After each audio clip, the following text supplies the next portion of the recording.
याहं श्री गुरु श्रीयुता पदकमलं श्री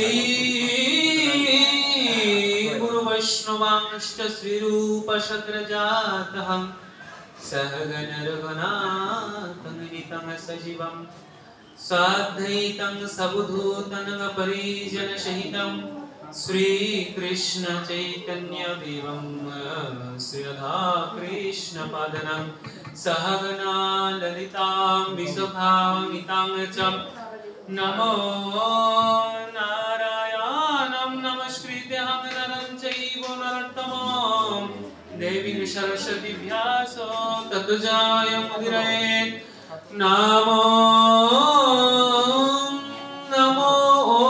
ज्ञानमतिमिरान्धस्य ज्ञानाञ्जनशलाकया चक्षुरुन्मीलितं येन तस्मै श्रीगुरवे नमः। नमो ध्यानमूलं गुरुमूर्तिपूजामूलं गुरुपदं मन्त्रमूलं गुरुवाक्यं मोक्षमूलं गुरुकृपा। हे कृष्णा करुणा सिंधु दीनबन्धु जगत्पते गोपेश गोपिका कान्त राधा कान्त नमोस्तुते। नमो तप्त कांचन गौरांगी राधे वृंदावनेश्वरी वृषभानुसुते देवी प्रणमामि हरिप्रिये। नमो तप्त कांचन गौरांगी राधे वृंदावनेश्वरी शुभानुसुते देवी प्रणमामि हरिप्रिये। नमो पंचतत्त्वयात्मकं कृष्ण भक्त सर्वतकं भक्त अवतार भक्ताख्यं नमामि भक्ति शक्तिकं। नमो नीलाचल निवासाय नित्याय परमात्मने बलभद्राय सुभद्राभ्यां श्री जगन्नाथाय ते नमो नमो।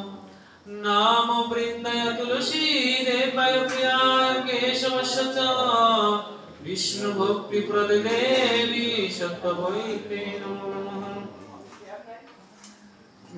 नमो गुरवे गुरवचन्द्राय राधिकायस्तदलये कृष्णाय कृष्ण भक्ताय तद्भक्ताय नमो नमः।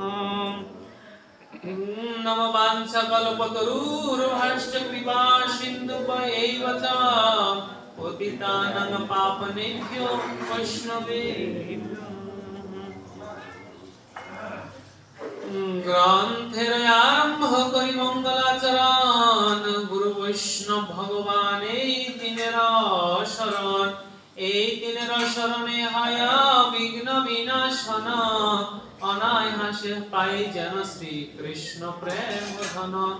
श्री रूप श्री सनातन भट्ट रघुनाथ श्रीजीव गोपाल भट्ट दास रघुनाथ এই ছয় ব্রজবাসীর করে চরণ বন্ধন যাহা হইতে বিঘ্ন নাশ হইল ভীষ্ট পুরাণ।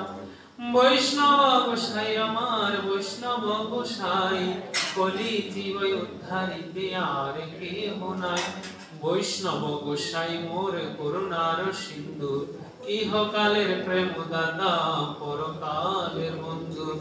भज श्री कृष्ण चैतन्य प्रभु नित्यानंद श्री अद्वैत गदाधर शिवासादि गौर भक्तवृंद। हरे कृष्ण कृष्ण कृष्ण हरे हरे हरे राम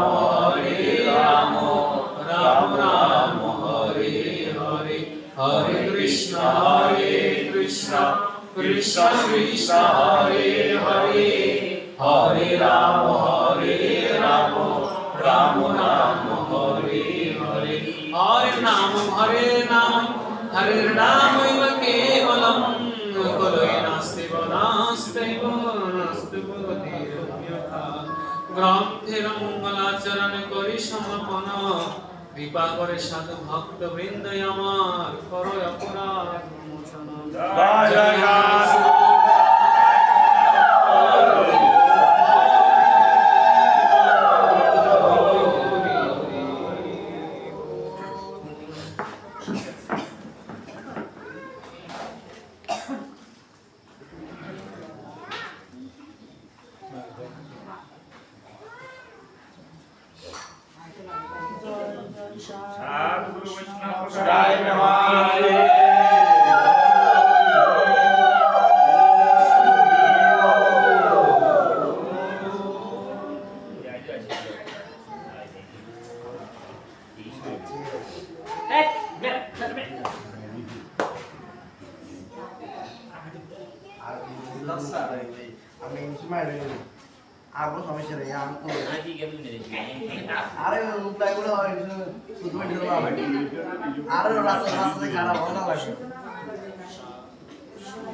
শ্রীমদ্ ভাগবতের আমরা গত দিবসে শ্রীমদ্ ভাগবতের দশম স্কন্ধে ভগবান অনাথের আদি গোবিন্দের লীলামৃত কথা, সেখানে আমরা গোবিন্দের আবির্ভাবের কথা আজকে আলোচনা করার প্রয়াস করেছি। তো গত দিবসে আমরা বলরামের আবির্ভাব এবং ওনার গর্ভস্তুতি, মা যশোদাকে চতুর্ভুজ রূপ ধারণ করে নারায়ণ সাক্ষাৎ দর্শন দিছে, সে সকল লীলামৃত গতকালে আমরা সেখানে পর্যন্ত বিশ্রামে গিয়েছিলাম।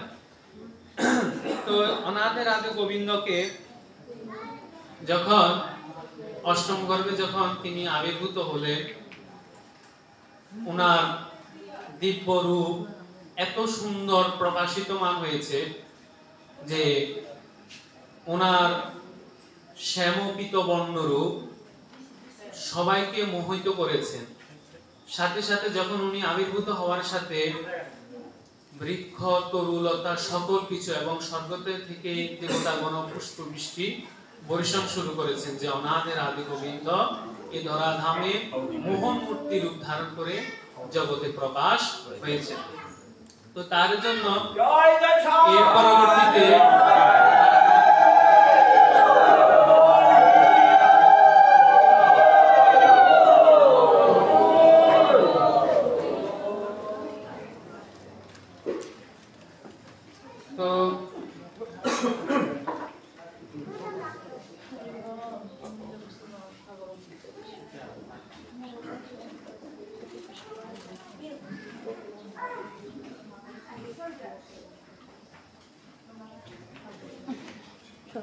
জয় জয় সাধু গুরু বৈষ্ণব।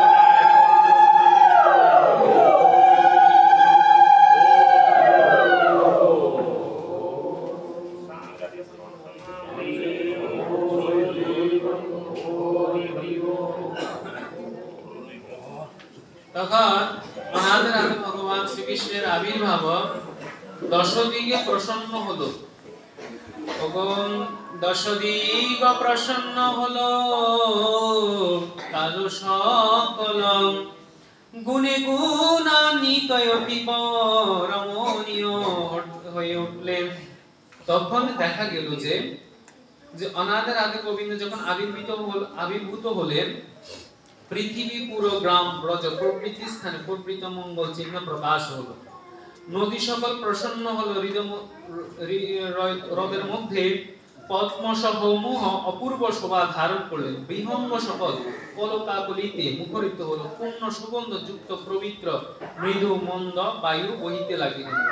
দেবতা ও সাধুদের চিত্ত প্রসন্ন হয়ে উঠলে তখন অনাথের আদি গোবিন্দের এই সুন্দর আবির্ভূত দেখে বৃক্ষে থাকা পুষ্পবন পর্যন্ত গোবিন্দের জন্য পুষ্প বর্ষণ করছেন। সাথে সাথে দেবতাগণ গোবিন্দের সাক্ষাৎ সবসময় দেখেছেন কোন মূর্তি?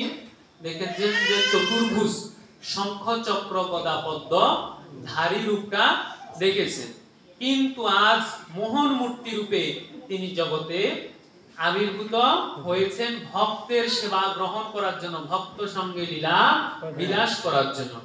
দেখে একজন বাবা যখন শিক্ষক, যখন একজন পুলিশ, তিনি যখন দায়িত্ব পালন করেন তখন তার কাছে কি হয়? শিক্ষক হিসেবে তিনি তার সন্তান যদি স্কুলের মধ্যে যদি ক্লাস করে সে যদি কোনো দুষ্টামি করে বা কিছু করে তার জন্য যথোপযুক্ত শাসন সে করে থাকে। যদি আইনের চোখে সমান হয়ে থাকে তাহলে দেখা গেছে কি যখন সন্তান যখন কোনো একটা অপরাধ কাজ করে তখন পিতা কি করে তার সন্তানটাকেও ধরে নিয়ে যেতে বাধ্য থাকে। কিন্তু এই বাবা যখন আবার শিক্ষক হয়ে যখন ক্লাসের মধ্যে শাসন করেছেন, আবার এই বাবাই সন্তানকে আবার গৃহের মধ্যে যখন এসেছে তখন কি করেছেন, ওনাকে সুন্দরভাবে কোলে তুলে নিয়ে বা কাছে টেনে এনে মৃদুভাবে তাকে চুম্বন দিয়ে কত আদর স্নেহ ভালোবাসা প্রদান করছে। তাই বলছেন যে জগদীশ্বর বিষ্ণু অনাথের আদেশ যে জগৎ নারায়ণ যে রূপে যখন তিনি ছিলেন শঙ্খ চক্র গদা পদ্মধারী, তখন ছিলেন কি জগতের প্রতিপালন রূপে। তখন তিনি কি করেছেন, জগতের পালন কর্তা হিসেবে তিনি ছিলেন। তখন তিনি কিন্তু ভক্তদেরকে যে কাছে টেনে নেওয়া, ভক্তের সেবা গ্রহণ করা, ভক্তের সাথে মিলিত হওয়া, সেই দৃষ্টিটা কিন্তু দেখা যায় না। কিন্তু অনাদের আদি গোবিন্দ যখন আবির্ভূত হয়েছে, শ্রীধাম সুধাম মধুমঙ্গল সহ সকল গোষ্ঠী গিয়ে সকল ব্রজবালকের সাথে কিন্তু অনাদের আদি গোবিন্দ মিলিত হয়ে গেছে। সবাইকে একসাথে যদি ওনার যে ব্রজ সখা যারা ছিল, ব্রজ সখারা যদি সেবা না করতো, ব্রজ সখারা যদি আহার না করতো, তাহলে গোবিন্দ আহার করতেন না। অর্থাৎ ভক্ত বৎসল হয়েছেন তিনি, ভক্তদের বৎসল হয়েছেন, ভক্তদের সাথে আনন্দ রূপ প্রতিময় তিনি করেছেন। আবার সেই পিতাই, আবার সেই গোবিন্দ যখন বিষ্ণুতে ছিলেন তখন তিনি জগতে কি করেছেন, পালন কর্তা রূপে ছিলেন, তিনি তখন শাসন করেছেন। এই কারণে দেখবেন আমরাও যখন মা বাবার কখনো স্নেহ করে কখনো শাসন করে, তো তদ্রূপ অনাদের এই রাধে গোবিন্দ যখন শ্রীকৃষ্ণ রূপে অবতীর্ণ হয়েছেন জগৎ ধরাধামে, তখন তিনি কি করেছেন, ভক্তের সাথে মিশে গেছেন।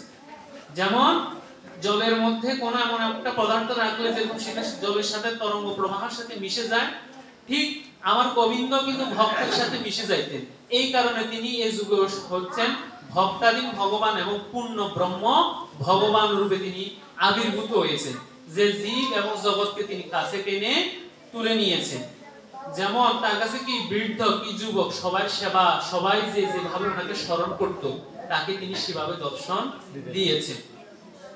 যেমন শান্ত দাস্য সক্ষ বাৎসল্য, এখানে এই দাপর যুগে অনাদের আগে গোবিন্দ যখন আবির্ভূত হয়েছেন, ব্রজের পঞ্চভাব যা ছিল পঞ্চভাবে সেবা গ্রহণ করেছিল। সুতরাং আমরা এটা দেখতে পাই তিনি শান্তভাবে অক্রূর কি করেছেন, গোবিন্দের শান্তভাবে ওনার ধ্যান অর্চনা করেছেন শান্ত মূর্তিতে। তারপরে দেখা গেছে কি দাস্য রূপে আপনার যে অনাথের আদি গোবিন্দকে কিন্তু ওই পূর্বের যুগে তো আপনার বীর হনুমান ছিলই, তার পাশাপাশিও কিন্তু অনেকেই কিন্তু তারপরও গোবিন্দকে দাস রূপে সেবা করেছেন। সখ্য রূপে ব্রজবালকগণ কিন্তু গোবিন্দের সেবা বিলাস করেছেন। আর বাৎসল্য ভাবে কিন্তু নন্দ মহারাজ, দেবকী, মা যশোদা, বসুদেব, হ্যাঁ সবাই, নন্দ মহারাজ, তারপরে যশোদা, দেবকী, বসুদেব যাহা ছিলেন সবাই কিন্তু বাৎসল্য প্রেমের দ্বারা গোবিন্দেরকে বৎসল ভাবে অভিভাবক করে স্নেহ রূপে তিনি কাছে টেনে নিয়েছিলেন। আর তারপরে হচ্ছে কি মধুর ভাবে ব্রজগোপীগণ এবং শ্রীমতী রাধা রানীর মতন কেউ গোবিন্দকে এত প্রেম দিয়ে ভালোবাসতে পারে নাই। তাই এই যুগে তিনি আসছেন একেবারে ভক্তের সাথে কানেক্টিভিটি হয়ে যাওয়ার জন্য, যে সংযোগ স্থাপন করার জন্য। এই কারণে বলছেন সেই পরম পবিত্র মুহূর্ত উপস্থিত হলো ভাদ্র মাসে কৃষ্ণ পক্ষে অষ্টমী তিথিতে সেই আবির্ভূত হলো।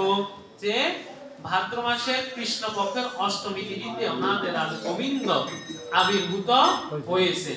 আর যখন ইয়াতে রাম রূপে যখন আবির্ভূত হয়েছেন তখন কোন কোন পক্ষে আবির্ভূত হয়েছেন, শুক্ল পক্ষে। আর এই দাপর যুগে আসছেন কৃষ্ণ পক্ষে, শ্যামবর্ণ হয়ে আসছেন এই ধরাধামে। তখন তিনি দিনের বেলা আবির্ভূত হয়েছেন, আর এখানে আসি রাত্রিতে অবতীর্ণ হয়েছেন।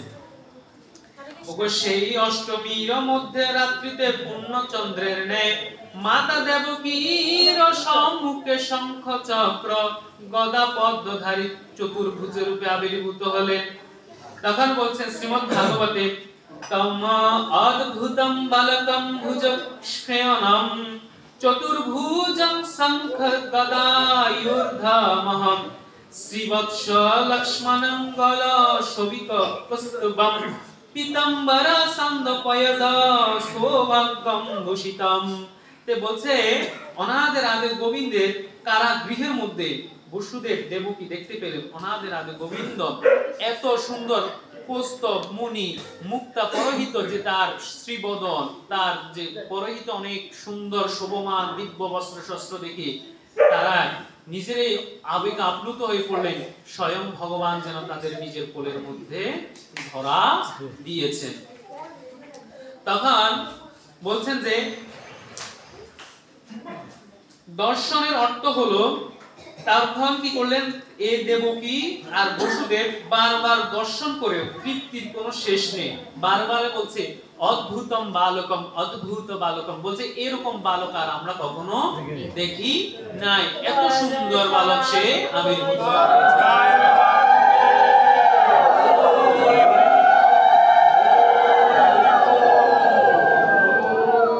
বলছে কি দর্শনের অর্থ হলো নয়ন ধারা ভগবানকে হৃদয়ের মধ্যে নিয়ে যাওয়া।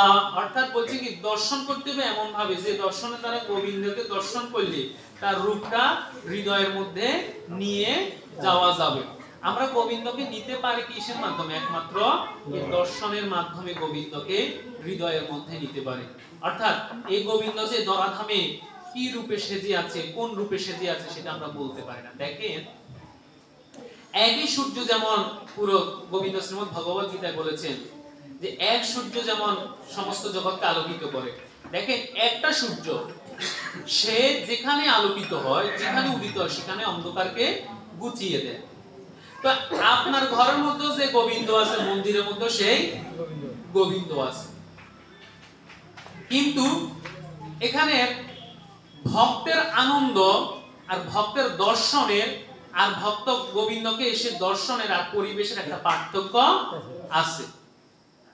বলে বৃন্দাবন মন্দিরে আছে নিত্য, বৃন্দাবনে নিত্য রূপে সেজে আছে, আর মন্দিরে আসলে মন্দিরটাকে দেখলো, সেখানের অবয়বটাকে দেখলো, সেখানে মনে হয় কি যে সেটা স্বয়ং ভগবানের একটা দিব্য বাসস্থান। আর সেখানে আসলে সেখানে পুষ্প সৌরভ বা আশের আঙ্গিনা পরিবেশটা যখন হয়, সেটা দেখলে এমনিতে মনটা জুড়াই যায়। দেখেন এক সূর্য, তাহলে বলে আমরা ঘরের মধ্যে তো গোবিন্দকে দেখতে পাই, তাহলে মন্দিরে যাওয়ার তাৎপর্য কি আছে?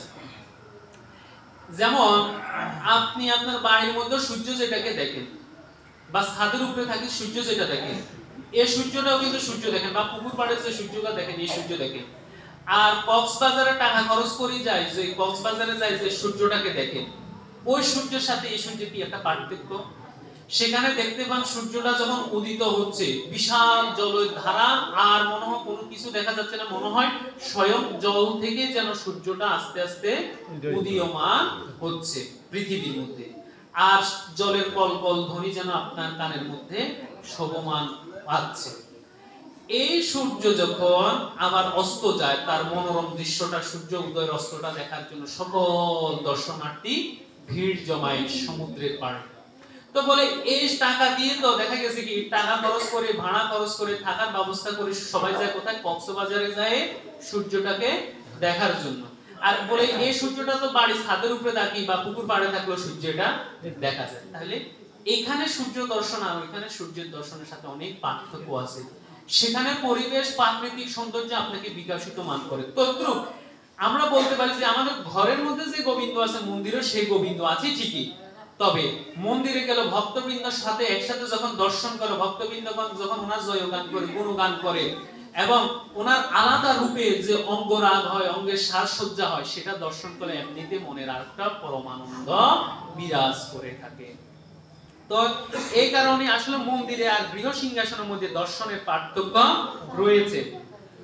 ওগো দেবকী বসুদেবকে ভিতরে সান্ত্বনা প্রদান করেন, কে যেন রয়েছে পাপ খণ্ডনেরও এখনো একটু বাকি রয়েছে, আরো 11 বছর তপস্যা করো, ধ্যান করো, শীঘ্র আমাকে গোকুলে নিয়ে চলো, সেখানে লীলাবিলাস হবে। তো বলছে আবার ওনাকে দর্শন দেওয়ার পরে বলতেছে এখন যে আমি তোমাদের কাছে আর থাকবো না, আমাকে আরো ধ্যান করো, আমাকে আরো পাওয়ার জন্য তোমরা আরো কি করো, আরাধনা করো, সেই আরাধনার মাধ্যমে আমি তোমাকে গ্রহণ করে নিয়ে যাব। দেখেন আসলে গোবিন্দকে ডাকলে ভগবানকে পাওয়া যায়, ভগবানকে না ডাকলে ভগবান পাওয়া যায় না। গোবিন্দেরকে যত ডাকা যায় ডাকতে হবে। তো দেখা গেছে কি একটা গজেন্দ্র মুখের যে কথা, গজেন্দ্র মুখ যখন একটা গজদেব আর কি, অর্থাৎ হাতি ঐরাবত, সে একদিন কি করলো, জলাশয়ে জল পান করতে যখন জলাশয়ের মধ্যে যায়, জলাশয়ে যাওয়ার মধ্যে জলের ধারা সেখানে রয়েছে, পিপাসাগ্রস্ত জল পান করবে এবং সেই সরোবরের জল দ্বারা স্নান করবে। হাতি একটু জল পাইলে খুব মনের মধ্যে আনন্দ লাগে, সে সুর দিয়ে একবার নিজের গার মধ্যে জল মারতেছে, নিজের ইয়ের মধ্যে জল মারতেছে।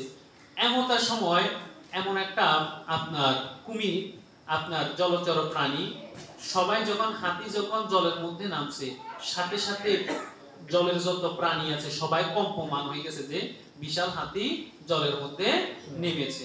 সাথে সাথে এবার যত উভয় মানে জলচর যত প্রাণী আছে সবাই কম্পমান হয়ে গেছে, কিন্তু সেই সরোবরে বাস করতে একটা কুমির, সে কুমির আসি কি করলো, গ্রাহ আর কি, তার এই গ্রাহ আসি কি করলো, গজেন্দ্র দেবে গজদেবের অর্থাৎ ঐরাবতের হাতির পদের মধ্যে কি করলো, কামড় বসাই দিল। এখন তার এই অবস্থা দেখে, বিপদাগ্রস্ত অবস্থা দেখে তার সন্তান, তার স্ত্রী সবাই কি করলো, আস্তে আস্তে চলে যেতে লাগলো। সন্তান দেখে বলতেছে পিতার এই এমন অবস্থা, এখন আমি যদি পিতাকে বাঁচাতে যাই নিশ্চয়ই কি করবে, কুমির আমাকেও কামড় দিয়ে ফেলবে। এখন ব্যথা যন্ত্রণায় তারপরেও কিন্তু সে বারবার অনেকক্ষণ সময় ধরে চেষ্টা করতেছে, তারপরে কিন্তু সে এই সরোবর থেকে উঠে আসতে পাইতেছে না, তার সাথে যুদ্ধ করে। অর্থাৎ জলচরের প্রাণীর শক্তিটা তার জলের মধ্যে, হ্যাঁ, জলচরের প্রাণীগণের শক্তি হচ্ছে জলের মধ্যে, উভচরের প্রাণীর শক্তি হচ্ছে উভচরের মধ্যে, অর্থাৎ স্থলজ প্রাণী। তো তদ্রুপ তার শক্তিটা, হাতির শক্তিটা জলে গেছে, তার শক্তি হ্রাস পেয়ে গেছে। আর জলের মধ্যে ওই কুমির থাকাতে কুমিরের শক্তি আরো বৃদ্ধি হয়ে গেছে। তো তদ্রুপ আসলে জল যেমন না থাকলে যেমন জলচর প্রাণী টিকে থাকে না, প্রকৃত কৃষ্ণ ভক্ত এবং সাধু ভক্ত, হরি ভক্ত যারা রয়েছেন তারা দেখেছেন যে হরি কথা, কৃষ্ণ কথা, ভাগবত কথা শ্রবণ না করিলে, প্রতিনিয়ত সন্ধানী না করলে, গীতাগ্রন্থাদি পাঠ না করিলে অন্তরের মধ্যে একটা অনুতাপ সৃষ্টি হয়, মনের মধ্যে কিছু না হয়, বা কোনো বিপদ যদি পায়, কোনো বিপদে বা বন্ধন যদি হয়, কোনো বিপদাগ্রস্ত হয়, কোনো অশুভ সংকেত পায়, তখন মনে করে কি যে নিশ্চয় মনে হয় আজকে আমি সন্ধ্যা আমি করি নাই, গীতা পাঠ করি নাই, বা কোনো একটা পূজাটা ঘরের গৃহের পূজাটা দিয়ে আসি নাই, সেবার কাজ করে আসি নাই, যার কারণে এই বিপদটা আমাকে সম্মুখীন হতে হয়েছে। এগুলো আসলে যারা প্রতিনিয়ত ওই যে গোবিন্দের সাথে, ভগবানের সাথে, গুরুদেবের সাথে যারা নিত্য সেবা অর্চনা আদি করেন, নিত্য ক্রিয়া করেন, তাদের অন্তরের মধ্যে এগুলো ধরনের ভাব অনুরাগ সৃষ্টি হয় যে আমি এই কার্য করি নাই বিধায় মনে হয় এরকম দুর্গতি হয়েছে। তো এই গজরাজ কি করলো, বারবার চেষ্টা করলো, পুত্রকে ডাকছে, পুত্র দেখতে পেল যে বাবা তো বয়স্ক হয়েছে, একদিন তো মারা যেতে হবে। তো বাবার এই অবস্থা, হেন করুণ অবস্থা দেখে বারবার একবার যাচ্ছে, একবার চলে যাবে না থাকবে, চলে না যাবে না থাকবে। এখন বাবার এই অবস্থা দেখে এক পর্যায়ে সিদ্ধান্ত নিল বাবার যখন বয়স হয়েছে একদিন মারা যেতে হবে, সুতরাং এই বাবাকে রেখে সে কি করলো, আপনার ছুটে চলে গেল। এমন অবস্থায় তার স্ত্রীও রইল, যে স্ত্রী বলল তুমি যদি না খাও আমি খাবো না, তুমি যদি না ঘুমাও আমি ঘুমাবো না, তুমি তোমার সাথে মরলে দুজন একসাথে মারা যাব। সে প্রতিশ্রুতি দেওয়া স্ত্রীও পর্যন্ত অনেকক্ষণ ধরে দেখলো, বারবার অবস্থাটা দেখলো, কিন্তু দেখেও সে অনুতাপ করতে লাগলো। কিন্তু এক পর্যায়ে দেখলো যে এই যে কুমিরটা যেভাবে কামড়ে তাকে ধরেছে এবং সে ব্যথার যন্ত্রণায়, যার কারণে আপনার গজরাজ কি করলো, সে স্থানের মধ্যে দাঁড়িয়ে রয়েছে, মানে পায়ের ব্যথা, সে আর উপরে ওঠার মতো কোনো শক্তি নাই। তখন তার স্ত্রীও তার এই অবস্থা দেখে এক পর্যায়ে সে সিদ্ধান্ত নিল, তার বয়স হয়েছে, মৃত্যু সবাইকে যেতে হবে, তাকে রেখে তার স্ত্রী চলে গেল। তো বলছেন সংসারে যে যার জন্য করছেন দিন শেষে কে কার, আপনার হিসাব আপনাকে নিয়ে যেতে হবে। কেহই কারো নয়, শুধু থাকার জন্য ঠিকানা মাত্র। জয় জয়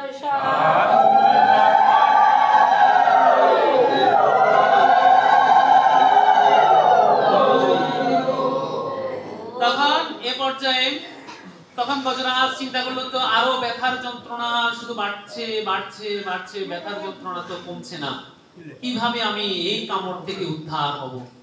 তখন তার মনে চিন্তা আসলো, সর্বকিছু তো করলাম, স্ত্রীকে ডাকলাম, পুত্রকে ডাকলাম, মা ডাকলাম, বাবা ডাকলাম, কেউ তো আসলো না। একবার তো গোবিন্দকে ডেকে দেখতে পারি, যদি গোবিন্দ যদি কৃপা করে। অন্তত শুনেছি অনেক মুনি ঋষিগণ গোবিন্দকে ইয়ে করে, তাহলে গোবিন্দকে কিভাবে ডাকবো? গোবিন্দকে তো আর খালি হাতে ডাকা যাবে না। তখন তিনি কি করলেন? এই কারণে হরিভক্তি বিলাসে বলছেন, কোন মহা আত্মাজনকে, গুরুদেবকে, বৈষ্ণবগণকে বা ব্রাহ্মণকে বা যে কোনো এক ব্যক্তিকে যদি আপনি শ্রদ্ধাবান ব্যক্তিকে যদি দেখে প্রণাম করার সাথে সাথে হয়তোবা পুষ্প নিয়ে নিতে হবে, আর নতুবা আপনার যত কিঞ্চিত দক্ষিণা থাকে সেটার বিনিময়ে আপনি ওনাকে প্রণাম করা উচিত। হরিভক্তি বিলাস শাস্ত্রে বলছেন। তো সেই অনুযায়ী তিনি কি করলেন? এখন গোবিন্দকে যখন ডাকবেন তখন কি আর রিক্ত হস্তে তো ডাকা যাবে না। সে কি করলো? জল থেকে সুর দিয়ে একটা পদ্ম ফুলকে টেনে গোবিন্দকে শ্রীপাদ পদ্মে ওম নমো ভগবতে বাসুদেবায়, ওম নমো ভগবতে শ্রী মধুসূদনায় নমঃ, ওম নমো ভগবতে শ্রী মধুসূদনায় নমঃ, ওম নমো ভগবতে শ্রী মধুসূদনায় নমঃ, মানে বিপদ বঞ্চন কালে শ্রী মধুসূদনকে স্মরণ করছে। এভাবে করতে করতে করতে করতে এক পর্যায়ে শ্রীহরি তার করুণ হৃদয়ের ডাক, তার যে দিব্য ডাকটা, তার করুণ হৃদয়ের আর্তনাদ, তার মনটা নির্মল ভাবে, মানে মনের মধ্যে কোনো বিকার নেই, কোনো চিন্তা নেই, শুধু এখন হচ্ছে কি গোবিন্দকে ডাকতেছেন, গোবিন্দ তুমি যদি দয়া করো তাহলে আমি এখন রক্ষা পাবো, আর তা না হলে রক্ষা করার মতো কেউ নেই। যখন দেখেন হসপিটালে যখন কোনো ব্যক্তি মুমূর্ষু অবস্থা লাইফ সাপোর্টে চলে যায়, কোনো ব্যক্তি যখন মৃত্যু শয্যার শেষ অবস্থায় চলে যায়, মানে ডাক্তারদের কাছে যখন কিছু করার থাকে না, তখন বলছে আপনি আপনার সৃষ্টিকর্তাকে ডাকুন, ঈশ্বরকে ডাকুন, ভগবানকে ডাকুন, উনি পারে শেষ একমাত্র এখন আপনার পিতাকে আশ্রয় দান করার জন্য। মানে অর্থাৎ যে ডাক্তার চিকিৎসা করছে, যে আপনাকে চিকিৎসা পদ্ধতিতে সুস্থ করবে, সে যখন ফেল হয়ে যায় তখন সেও কার শরণাগত হয়ে যায়? অনাদে রাধে গোবিন্দের শরণাগত হয়ে যায়।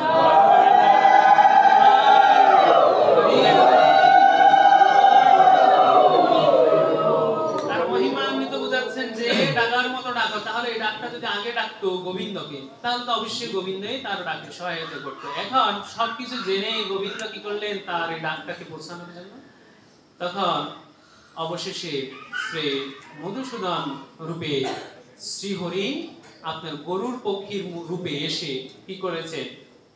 চক্র দ্বারা এই আপনার গজরাজের পায়ে কামড় দেওয়া কুমিরকে শিরচ্ছেদ করে তাকে উদ্ধার করে দিয়েছেন নক্ররাজ। তখন কি করলেন? এই করার সাথে সাথে তখন ভগবানের মহিমান্বিত তিনি বুঝতে পারলেন যে ভগবান ওনাদের আগে গোবিন্দকে যদি স্মরণ কেউ যদি করে, ডাকার মতো যদি ডাকে, তাহলে ভগবান আসি তাকে রক্ষা করার জন্য অবশ্যই উপনীত হবে। সে অন্তত অন্তিম মুহূর্তেও যদি করুণ হৃদয়ে যদি কেউ ডাকে, তাহলে গোবিন্দ তাকে সাক্ষাৎ দর্শন দিবেন। তো এভাবে যখন ঠিক বসুদেব কি করলেন? এক পর্যায়ে যখন গোবিন্দকে পাওয়ার পরে ওনার লীলা বিলাস, অর্থাৎ উনি আবির্ভূত হলেন, ওনাকে কোলে চাঁদ বদন দর্শন করে ওনাদের হৃদয় খুব আনন্দিত হলো। এই দিক দিয়ে গোবিন্দর সাথে সাথে যোগমায়া কি করলেন? সকল কিছুকে মায়া যোগ সাধন করে দিয়ে সকল নন্দবাসী মথুরাবাসী সবাইকে মায়া ঘুমে নিমজ্জিত করে দিলেন। এবং ঘুমে নিমজ্জিত হওয়ার সাথে সাথে কারো কোনো আর খোঁজার খবর নেই। এমত অবস্থায় অনাদের আদের গোবিন্দ তাকে নির্দেশ দিয়েছেন যে আমাকে তুমি নন্দগ্রামে নিয়ে চলো। তখন ভগবানকে যখন এই টুকরির মধ্যে যখন নিয়েছেন, মাথায় করে নিবেন, নেওয়ার সময় হাতের ওনাদের যত শ্রী, মানে অর্থাৎ গোবিন্দকে হাতে পাওয়ার সাথে সাথে তাদের সকল বন্ধন মুক্ত হয়ে গেছে। তাই অনাদের আদে গোবিন্দের যদি কোনো কৃপা বন্ধন যদি কারো উপরে কৃপা হয়, ভাগবতের যদি কৃপা হয়, বলছে সংসারের বন্ধন থেকে সেও মুক্ত হয়ে যেতে পারে।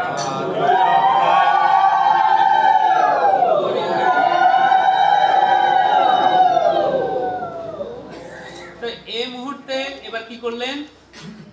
সুন্দর বস্ত্র পিতাম্বর পরাশে নবকিশোর গোবিন্দর আবির্ভাবের সাথে শুধু হাসি মুখ ছিল, হাসি মাখা বদনে ছিল ওনার নয়ন রূপ দৃষ্টিতে। ওনার হাস্যোজ্জ্বল বদনটা যেন এত পৃথিবীর যতবার দর্শন যে করবে তাকে আরো চাইবে দর্শন করার জন্য, গোবিন্দকে একটিবার দর্শন করার জন্য।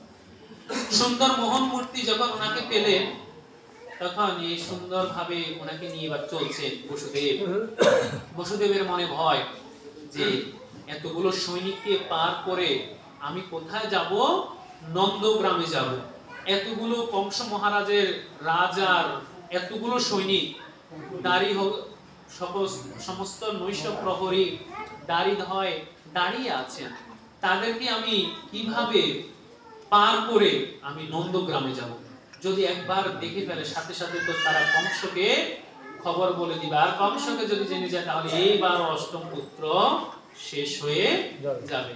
বলছে যে গোবিন্দ যার লীলা খেলা, যার লীলাতে বিশ্ব সংসার চলে, বলছে কি আমি জন্তা রূহ পুতুলের মতো পৃথিবীর থেকে ঘুরাইতেছি, আমি তাদেরকে মায়া সৃষ্টি করছি, আমি ভক্তিও সৃষ্টি করছি, আমি সবকিছু সৃষ্টি করে দিয়েছি আমি, কিন্তু আমি চাইছি যে সে কোন পথে যাচ্ছে, সে কার অনুগত হচ্ছে, সে কোন সঙ্গে যাচ্ছে, সেটাকে তাকে বিচার্য করতে হবে।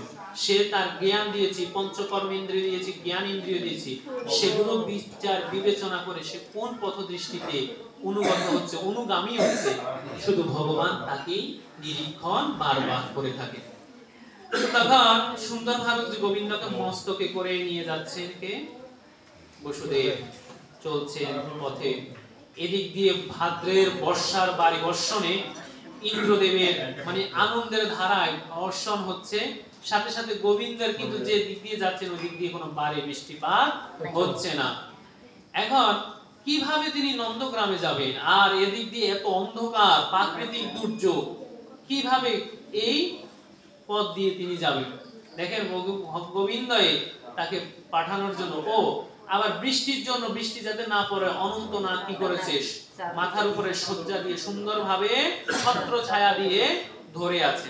অর্থাৎ অনন্তনাগও খুব আনন্দিত হচ্ছেন যে গোবিন্দকে অন্তত আমি সুন্দরভাবে দর্শন করতে পারছি। আনন্দে গর্জন করছে, ঘোর বর্ষা শুরু হলো। বলরামজি বুঝতে পারলেন শ্রীকৃষ্ণ আবির্ভূত হয়েছে। তিনি শেষনাগ অনন্ত নাগ রূপে ফণা বিস্তার করে শ্রীকৃষ্ণের উপর ছত্র ধারণ করলেন। যমুনাজির পরমানন্দ হলো, তার জল বৃদ্ধি হতে লাগলো বসুদেবজির কণ্ঠ পর্যন্ত জল। এখন এর কি হলো? এদিক দিয়ে যমুনার উজান পার করতে হবে, যমুনাকে পাড়ি দিয়ে তারপরে নন্দগ্রামে পৌঁছাতে হবে। নন্দগ্রাম পৌঁছাইতে হলে যমুনাকে পাড়ি দিতে হবে।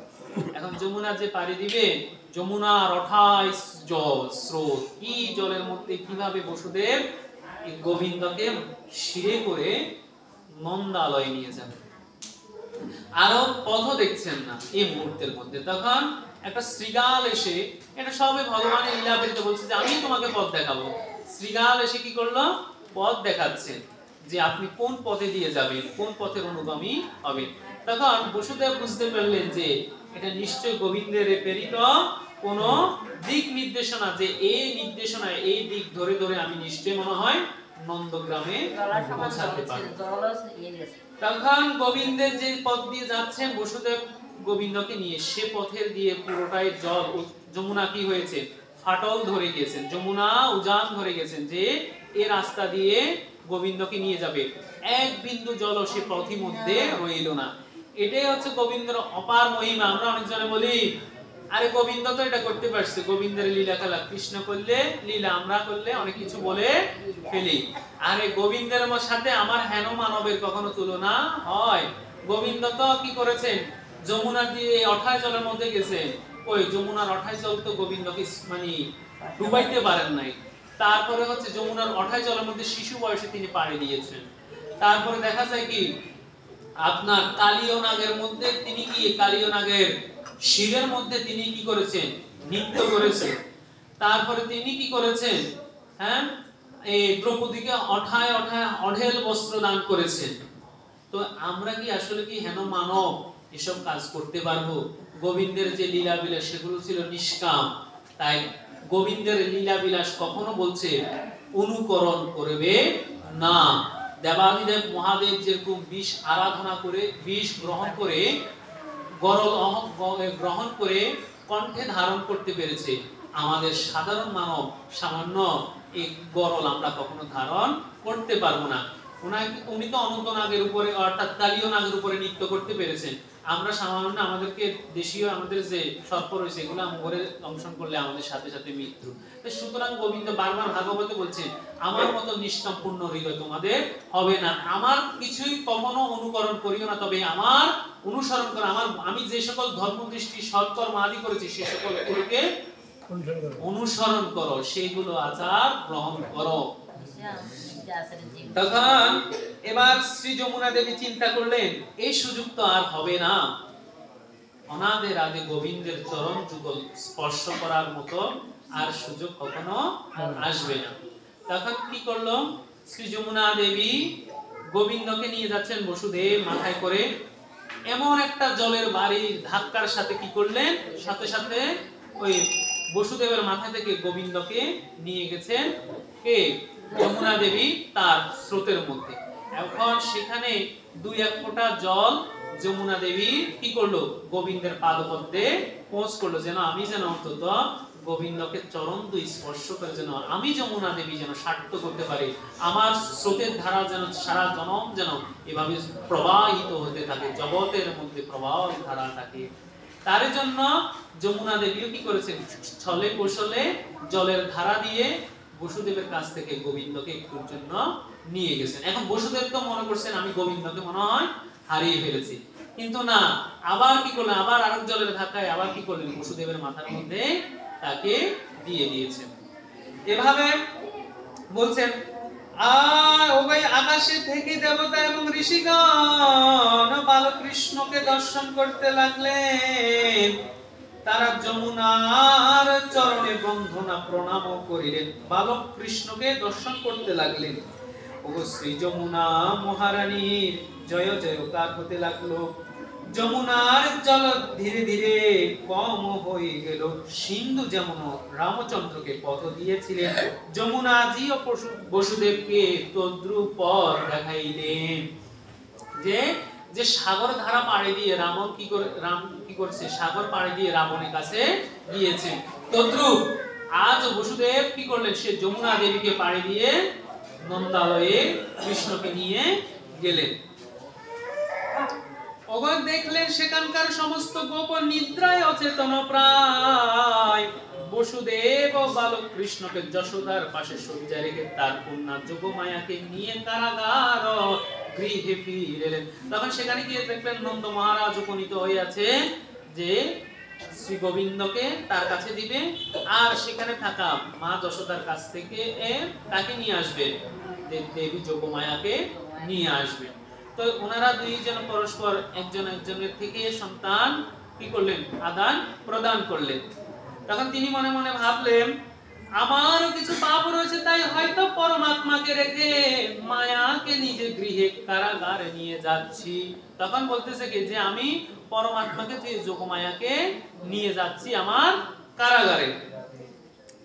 ভগবানের আদেশ পালন করতে জীবের কল্যাণ বসুদেব কন্যারূপী যোগমায়াকে নিয়ে মথুরার কারাগৃহে দেবকীর শয্যায় স্থাপন করলেন।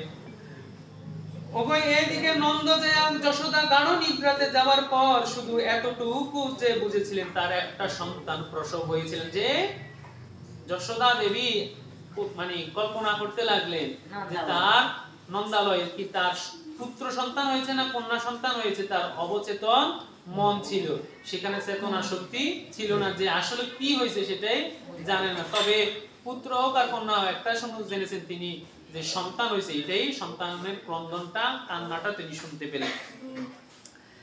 মথুরার কারাগারের ভিতরে প্রহরীর বর্গ শিশুর উপর যোগমায়ার রোদন ধ্বনি শ্রবণ করে জেগে উঠলেন। তারা শীঘ্রই কংসের নিকট গিয়ে দেবকীর অষ্টম গর্ভজাত সন্তানের প্রসবের বার্তা নিবেদন করিলেন। যোগমায়াকে তখন বলছে কি কংস তা কর্ণপাত না করে কন্যাটিকে কেড়ে নিয়ে নিলেন। এখন এই কথা শুনে কংস কি করলেন? বসুদেবের হাতে থাকা যে কন্যা হোক আর যে হোক সন্তানটাকে তিনি কি করেছেন, কোলে টেনে তুলে নিয়ে কি করেছেন, দেয়ালের মধ্যে আছাড় মারতে লাগলেন। তার কংস তার কর্ণপাত না করে কন্যাটিকে কেড়ে নিয়ে তার পদদয়ে ধারণ করে সজোরে শিলাপৃষ্ঠে নিক্ষেপ করতে চাইলেন। বিষ্ণুর অনুজা কন্যারূপী মহামায়ার দুষ্ট কংস শিলার উপরে নিক্ষেপ করার পূর্বে তার হাত হতে খসে বেড়ে ওই উদ্দে আকাশে উঠে গেলেন এবং দেবী রূপে প্রকাশিত হলেন। যোগমায়াকে কে ধারণ করতে পারে? এই যোগমায়া অষ্টভুজা, তার অষ্টভুজাতে ধারণ করে আছেন অষ্ট অস্ত্র, ধনু, শূলক, বাণ, চর্ম, খড়গ, অসি, চক্র এবং গদা, সর্বকিছুকে তিনি ধারণ করে আছেন। কে? দেবী যোগমায়া। তখন তিনি বলতেছেন, ভগবতী বলতেছেন যে অষ্টভুজা দেবী আকাশে উত্থিত হয়ে কংসকে বলিলেন, ওরে দুষ্ট, ওরে মূর্খ, তোর পূর্ব শত্রু কাল মৃত্যু কোথাও না কোথাও জন্ম গ্রহণ করেছ, তুই তার জন্য নিরপরাধ শিশুগুলোকে বৃথায় বধ করিস না। বলছে তুমি যে বৃথায় বধ করতেছ, এই সন্তানগুলোকে, নিষ্ঠুর সন্তানগুলোকে যে বধ করছে, তোমার জন্য তিনি বসে আছেন। তাই শ্রী যোগমায়া দেবী বলছেন, বলে তোমাকে বদিবে যে গোকুলে রয়েছে, সেই গোকুলে ধীরে ধীরে সে বাড়তেছে তোমাকে বধ করার জন্য। আর এইদিকে শ্রী গোবিন্দকে পেয়ে নন্দ মহারাজের আশ্রমে খুব আনন্দ উৎসব শুরু হলো। নন্দায়াত্মা জাতুত্তেন জাতায়াল্লাদ মহামানম আহু বিপ্রাণ বেদ জ্ঞান স্নাত সুচিরালঙ্কৃতম। অর্থাৎ বলছেন মহামানব যুবরাজ নন্দপুত্র জন্মগ্রহণ করার সাথে সাথে পুরো নগরবাসী আনন্দিত হলেন। সবাই দেখতে এসলেন যে কৃষ্ণ মুখ শশী গোবিন্দকে একবার দর্শন করার জন্য। এখন সকলে কি করলেন? গো সেবা করছেন, ব্রাহ্মণকে দক্ষিণা দান করছেন, মানে অর্থাৎ নন্দ মহারাজ খুব এতই আনন্দিত হলেন যে তার গৃহের মধ্যে আজ স্বয়ং অনাদে রাধে গোবিন্দ রূপে আবির্ভূত হলেন, গোবিন্দ তার গৃহে এসেছে। তো তখন বলছে সবাই আবার গান গাইছে, শ্রীকৃষ্ণকে আদর জানাচ্ছেন এবং সাথে সাথে কেউ নৃত্য করছেন, কোন কোন গোপী নৃত্য করে গাইতে লাগলেন। নন্দের ঘরে আনন্দ এলো, জয় কানাইয়া লাল কি, হাতি ঘোড়া পাল কি। এই বলে বলে সবাই বলতেছে যে জয় কানাইয়া লাল, গোবিন্দ আজ তার গৃহের মধ্যে আবির্ভূত হয়েছেন। সবাই আনন্দ সহকারে খুব গোবিন্দের গুণগান গাইতে লাগলেন। বিষ্ণু স্বরূপ পরমাত্মা শ্রীকৃষ্ণ ব্রজবাসে, সেই জন্য ব্রজভূমি বিশেষ গুণ সম্পূর্ণ হয়ে এলেন। লক্ষ্মীর লীলা নিকেতন হয়ে উঠিল।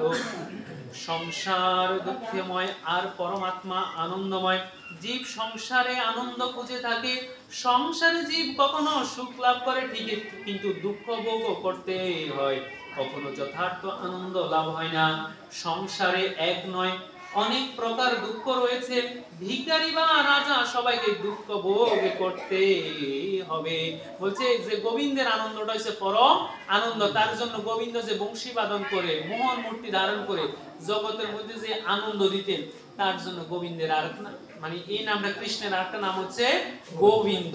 আনন্দ দান করার শক্তির নামে হচ্ছে গোবিন্দ। সংসারে জন্ম মহা দুঃখ, মৃত্যু মহা দুঃখ। জন্মের সময় জীবকে অতিশয় ব্যাকুল হতে হয়।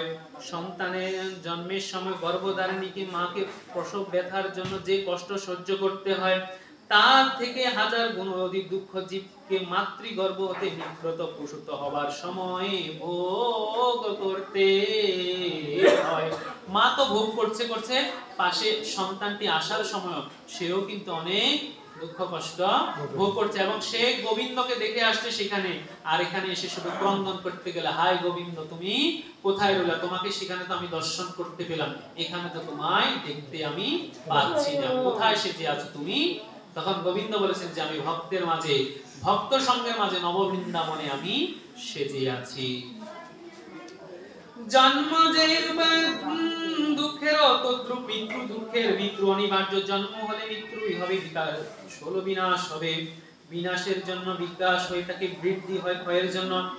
এটাই সংসারের নিয়ম, সংসারের উপর এটাই মৃত্যুর মহা দুঃখ, জীবকে ভুগতে হয়। তখন বলছেন কি, ওগো স্বামী সংযোগে যতটুক সুখ দেয়, বিয়োগের চেয়ে অধিক দুঃখ দিয়ে থাকে। এই সংসারে সংযোগ এবং বিয়োগের জন্য, কিন্তু ঈশ্বরের সঙ্গে জীবের নিত্য সংযোগ রয়েছে। জীব একবার যথার্থ রূপে ভগবানের সঙ্গে মিলিত হলে এই মিলনের আর নাশ হয় না। বলছে সংসারের মধ্যে আপনি যত সুখ পাবেন সে সকল সুখের এক একটা দুঃখ আপনাকে লাভ করতে হবে। যখন যত কিছু করার পরে দিন শেষে সন্তান বলে আপনি কি করেছেন আমার জন্য, অমুকে আমার জন্য এটা করেছে, অমুকের বাবা সেই করেছে, তার বাবা তাকে এটা দিয়েছে, ওর বাবা ওকে এটা কিনে দিয়েছে। কিন্তু দিন শেষে সবকিছু করার পরেও সন্তান, স্ত্রী, পরিজন সবার কাছে দুঃখের আর্তনাদ আপনাকে শুনতেই হয়। কিন্তু এই সাধু সঙ্গে, ভক্ত সঙ্গে, ভাগবতীয় সবার মধ্যে যিনি এসেছেন তিনি কখনো দুঃখ মন নিয়ে এই ভাগবত সভা থেকে ফিরে যেতে হয়নি। এটাই হচ্ছে পরমানন্দ স্বরূপ। এখানে আসলে কখনো জীবকে কখনো দুঃখ ভোগ করতে হয় না। জয় জয়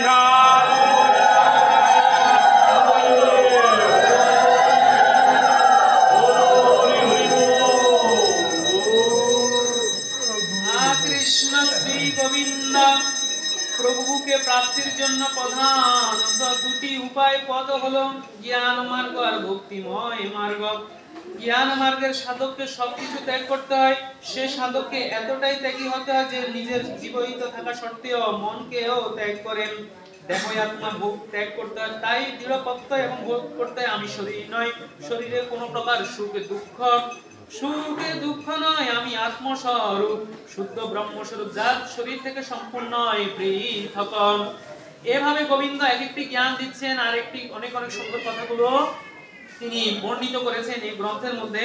ভগবান অর্থ নয়, ভগবান ভক্তিকে দেখেন, যে আসলে গোবিন্দকে আপনি যা দিয়েছেন, যা পাবেন, গোবিন্দ কখনো আপনার অর্থ দ্বারা কখনো সন্তুষ্ট হয় না।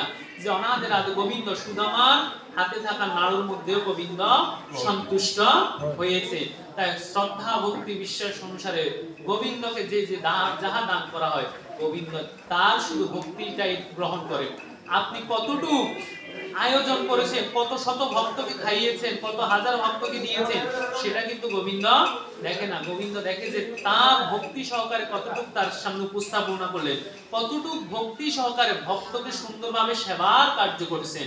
এমনও দেখা যায় আমরা ভক্ত সেবা করতে যাই, কিন্তু দেখা গেছে গৃহস্থ কখনো ঘর থেকে বের হয় না। ভক্তর সঙ্গে ভক্তকে সেবা করাচ্ছি, ভক্তের সেবার মধ্যে এসে একটু প্রণাম মিনতি করছি না, বলা তো যায় না কোন ভক্তের সেবার দ্বারা আপনার সেবার কার্য সন্তুষ্ট হয়ে যায়। তাই যখনই অন্তত ভক্তবৃন্দকে সেবা করাবেন, শ্রী গুরু গোবিন্দকে সেবা করাবেন, অন্তত তাদের কাছে নিবেদন করবেন যে অন্তত হে পরমাত্মজন, মহাত্মগণ, পুণ্যাত্মা, আপনাদের জন্য আমি কিছুই জোগাড় করতে পারিনি। আজ কোনো না কোনো কর্মের বন্ধন খণ্ডন হয়েছে, কোন জন্মে স্বীকৃতির বলে আপনাদের মতো সাধু মহাত্মাজনের আমি কিছু একটু অনাদের আদে গোবিন্দের প্রসাদ অন্ন আমি বিতরণ করতে পারছি। একটু আপনাদের মাঝে সবকিছু বিতরণ, আমার শক্তি নাই, আপনাদের অন্ন আপনাদের মাঝে বিতরণ করছি। আপনারা সাদরে সেগুলো সন্তুষ্ট হৃদয়ে গ্রহণ করবেন, এমন আশীর্বাদ করবেন যেন আমি অর্থ উপার্জন করে যেন আপনাদের এই সাধু ভক্তের সেবায় সেগুলো দান করতে।